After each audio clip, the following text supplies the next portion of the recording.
Hey everyone, कैसे हो बच्चों तुम लोग। आई होप कि तुम लोग अच्छे से होगे। तो बच्चों, अभी इस बार बोर्ड एग्जाम 2023 में सबको पता है कि कॉम्पिटेंसी बेस्ड क्वेश्चंस या केस बेस्ड क्वेश्चंस जो हैं, इसका इंपॉर्टेंस बहुत ज्यादा है। 40% क्वेश्चंस अकेले जो है वो कॉम्पिटेंसी या केस बेस्ड क्वेश्चंस से आने वाले हैं। और कंफ्यूजन अभी भी बरकरार है। बहुत सारे बच्चे अभी भी नहीं समझ पा रहे हैं कि कॉम्पिटेंसी बेस्ड क्वेश्चंस किसे कहते हैं या केस बेस्ड क्वेश्चंस को सॉल्व कैसे किया जाता है, वहां से कैसे नंबर निकाले जाते हैं।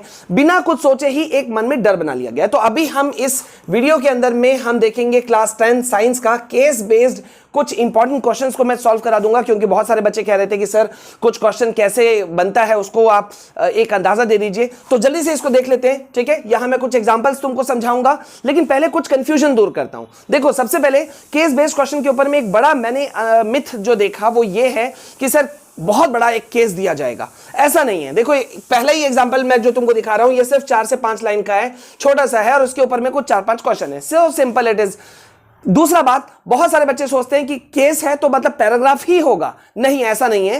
हो सकता है कि सिर्फ एक तुमको एक बोलते हैं ना टेबुलर फॉर्म में, टेबल फॉर्म में तुमको कुछ डेटास को कंपैरिजन करने के लिए दे दे और उसके ऊपर में तुमसे कुछ क्वेश्चन पूछ दे। वो भी केस बेस्ड क्वेश्चंस ही के अंदर में आते हैं, ठीक है। तो अब जल्दी से देखते हैं इस क्वेश्चन में, पर्टिकुलर क्वेश्चन में क्या हो रहा है। यहां पे आज तुमसे क्या बोल रहा है कि जब हमें चोट लगता है, when we are injured and start bleeding, चोट लगता है, खून निकलना शुरू होता है, the loss of blood from the system has to be minimized. तो नेचुरल है ना, खून का जो लॉस होता है उसको रोकने की जरूरत पड़ती है, उसे जल्दी किया जाता है। और इसके अलावा यह भी होता है कि जो लीकेज होता है उससे लॉस ऑफ प्रेशर जो होता है वो भी होता है, मतलब ब्लड प्रेशर जो है वो भी, उसमें भी बहुत ज्यादा गिरावट देखा जाता है, which would reduce the efficiency of the pumping system. और जिसके वजह से क्या होता है, जब प्रेशर घटेगा तो पंपिंग सिस्टम जो है वो उस पर डायरेक्ट उसके एफिशिएंसी पे इफेक्ट पड़ता है। देखो कितना छोटा सा पैराग्राफ है, हमने इसे समझ लिया।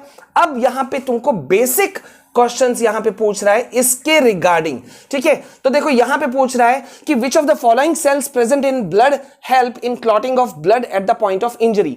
जो जहां पे चोट लगता है तो कौन सा सेल्स होते हैं जो कि ब्लड को क्लॉट करने में, थक्का जमना जो बोलते हैं ना, खून जम जाता है, ठीक है, एक समय के बाद में, तो वो किसके वजह से होता है? आरबीसी, डब्ल्यूबीसी, प्लेटलेट्स, मस्कस सेल्स।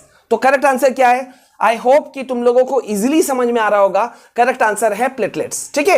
अब यहां सेकंड देखो, द गिवन ग्राफ रिप्रेजेंट्स। अब यहां पे ऐसा क्वेश्चन दिया तो कुछ बच्चे परेशान हो जाते हैं, सर यहां तो कोई ग्राफ नहीं दिया है। ग्राफ मतलब इसी क्वेश्चन को, अब देखो इसी के अंदर में इसको ही ग्राफ मान लिया। यहां क्या बोल रहा है कि यहां ये जो ग्राफ है वो रिप्रेजेंट कर रहा है ब्लड प्रेशर को एक 18 साल के आदमी का, एक 18 साल का युवक लड़का जो है, जो कि जो बैठा, खड़ा हुआ, ठीक है, जंपिंग किया और उसके बाद में उसका जो एक ब्लड प्रेशर रहा तो वो इस तरह का एक लिया गया। तो करेक्ट रिप्रेजेंटेशन क्या है of normal blood pressure of a human being, ये पूछ रहा है, ठीक है, ताकि उस पर्टिकुलर लड़के का पता लगाया जा सके कि उसका कैसा है। तो यहां पे तुमको पता होना चाहिए एक नॉर्मल ह्यूमन जो होते हैं, जो एक नॉर्मल इस एज का जो आदमी होता है उसका जो ब्लड प्रेशर है वो कितना होता है, 120/80 होता है। ये तो मेरे ख्याल से सबको पता होगा आज के तारीख में, स्पेशली कोविड आने के बाद से लगभग ये जो बेसिक जानकारी है ये सबके पास में थी,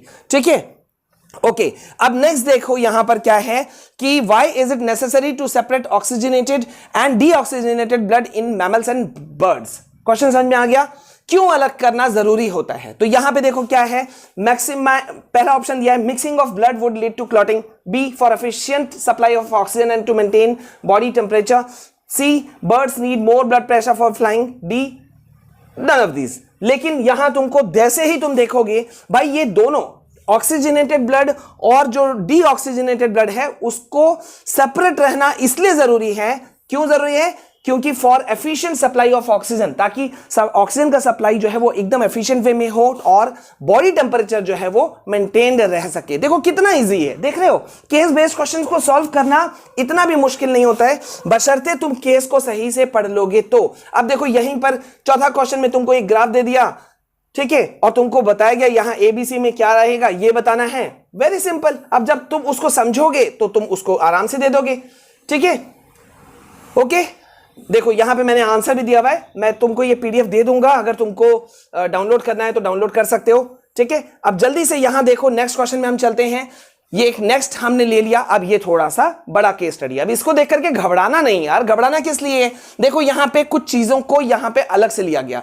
मैं जब इसको क्वेश्चन को देख रहा था तो मैंने नोटिस किया कि यहां पहले तो सोडियम क्लोराइड का बात हुआ, देन सोडियम हाइड्रोक्साइड का बात हुआ, देन यहां पे नीचे पे देखो वॉशिंग सोडा, देखो मैं दिखा रहा हूं, देख रहे हो यहां पे ये वॉशिंग सोडा का बात हुआ, ठीक है। तो मतलब यहां पे तुमको पूरा हर चीज के बारे में इस पर्टिकुलर, देखो केस है, मतलब ये केस कहां से लिया जा सकता है? कहीं से भी लिया जा सकता है, तुम्हारे चैप्टर के अंदर से लिया जा सकता है, बाहर से लिया जा सकता है, कहीं लेसन का निकाला हुआ एक्सट्रैक्ट हो सकता है, ठीक है, कहीं से भी कोई न्यूज आर्टिकल से लिया जा सकता है, कहीं से भी लिया जा सकता है। बस तुमको ये क्या करना है, जब कोई पर्टिकुलर तुमको कोई केस देगा तो तुमको उस केस को सुनना है। वहां पे आम बोले तो आम, इमली बोले तो इमली, तुमको और अपने मन से कुछ नहीं करना है। जो पैसेज दिया गया उसके बेसिस पे तुमको क्वेश्चंस होगा और उसी के बेसिस पे तुमको आंसर देना है। अब जैसे यहां सोडियम क्लोराइड के बारे में काफी कुछ बताया गया, ठीक है, कि सोडियम क्लोराइड जो है वो कॉमन सॉल्ट के नाम से भी जाना जाता है और इसका मेन जो सोर्स है is sea water. It is also exist in the form of rocks, ये रॉक्स के फॉर्म में भी पाया जाता है सोडियम क्लोराइड, और इसे रॉक सॉल्ट भी कहा जाता है, ठीक है। और कॉमन सॉल्ट जो है वो इंपॉर्टेंट कंपोनेंट होता है हमारे फूड का, और इसको यूज किया जाता है, it is also use for, इसको यूज किया जाता है किस चीज को तैयार करने के लिए? For preparing sodium hydroxide, baking soda, washing soda etcetera, ठीक है। अब यहां ये खत्म हो गया। अब देखो सेकंड यहां एक तरह से दूसरा पार्ट बता रहा है हाइड्रोजन सोडियम हाइड्रोक्साइड का, कि सोडियम हाइड्रोक्साइड जो है उसे तैयार किया जाता है जब हम इलेक्ट्रिसिटी को पास करते हैं through an aqueous solution of sodium chloride, जिसे हम ब्राइन के नाम से भी जानते हैं। अब यहां देखो ऑल्सो नोन एज ब्राइन आ गया, मतलब ब्राइन वर्ड कहीं यूज होगा, ठीक है। अनसीन पैसेज याद है ना इंग्लिश का, कुछ कुछ इसको वैसे ही हमें सॉल्व करना पड़ता है केस स्टडीज क्वेश्चंस को, ठीक है। अब दिस प्रोसेस, ये जो प्रोसेस से सोडियम हाइड्रोक्साइड बनता है इसको कहा जाता है क्लोरकाली प्रोसेस, ठीक है। It is white transparent solution, crystals of sodium hydroxide are diliquescent and it is readily soluble in water and gives strong alkaline solution, ठीक है। अब इसके बाद देखो फिर यहां वॉशिंग सोडा के बारे में यहां बता दिया, ठीक है, देख रहे हो। अब यहां पे लास्ट में यहां पे प्लास्टर ऑफ पेरिस भी बता दिया, और प्लास्टर ऑफ पेरिस के साथ में एक फोटो डाल दिया। ये फोटो क्यों डाला? क्योंकि भाई तुमको पता होगा मोस्टली जो ये मूर्तियां जो बनती हैं वो मूर्तिकार बनाने के लिए इसको यूज करते हैं। किसको यूज करते हैं? प्लास्टर ऑफ पेरिस को, ठीक है। और इसको कहां से पाया जाता है? It is obtain by heating gypsum up to 373 K, ठीक है। अब यहां पे तुमने ये सारा कुछ देख लिया, पढ़ लिया। अब पढ़ने के बाद में सिंपल हैं छोटे मोटे क्वेश्चंस तुमसे पूछे जाएंगे कि भाई what is the chemical formula of plaster of Paris. तो जो तुम्हारा प्लास्टर ऑफ पेरिस का जो केमिकल फॉर्मूला होता है वो तुमको सिंपल शॉर्ट वो तुमको लिख देना है, CaSO4.1/2S2O, सिंपल हो गया। सेकंड देखो, name the chemical compound obtained by the recrystallisation of sodium carbonate. जब सोडियम कार्बोनेट का रिक्रिस्टलाइजेशन होता है तो जो केमिकल कंपाउंड प्राप्त होता है, हमें ऑब्टेन्ड होता है, उसका नाम हमें बताना है। तो क्या प्राप्त हो, क्या मिलता है तुम्हें? याद करो, वॉशिंग सोडा, राइट। तो washing soda is the second answer. Then यहां पर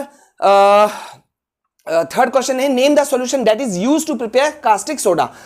कौन सा सॉल्यूशन है दैट इज यूज्ड? और अभी हमने कहा था, मैंने पॉइंट आउट भी किया था, ब्राइन, है ना। तो तीसरा का आंसर हो गया ब्राइन। और इसी तरह से तुम चले जाओगे कि कौन सा करेक्ट ऑप्शन है यहां पर। तो करेक्ट ऑप्शन यहां पे तुम अपना पढ़ो, करेक्ट ऑप्शन निकालना तो बहुत इजी होता है। तो बस सिंपल इसी तरीके से करना है। देखो ज्यादा इसको कॉम्प्लिकेटेड नहीं करो, ठीक है। वैसे चैनल को सब्सक्राइब करके जरूर रखना, क्योंकि मैं कुछ और केस बेस्ड इंपॉर्टेंट क्वेश्चंस तुमको प्रैक्टिस करवाता रहूंगा, ठीक है, लगातार। तो चैनल को सब्सक्राइब करके रखना भाई, विशाल कुमार जायसवाल चैनल को भी, और साथ ही साथ में हमारे जो मेन चैनल है ना स्टडी विद विशाल सर, उसको भी, ठीक है। लगातार वहां स्टडी मटेरियल्स नोट्स मैं तुमको प्रोवाइड करा रहा हूं क्लास 10, 11, 12। सो प्लीज यार, क्लास 10 के हो तो 10 के लिए भी इंपॉर्टेंट है, और दूसरे जो क्लास फ्रेंड्स हैं तुम्हारे सीनियर्स, उनको भी बता सकते हो, ठीक है। So this video is all about case based important questions. मैंने 2 एग्जांपल दिया, कैसा लगा बताना, और प्लीज शेयर दिस वीडियो। जय हिंद।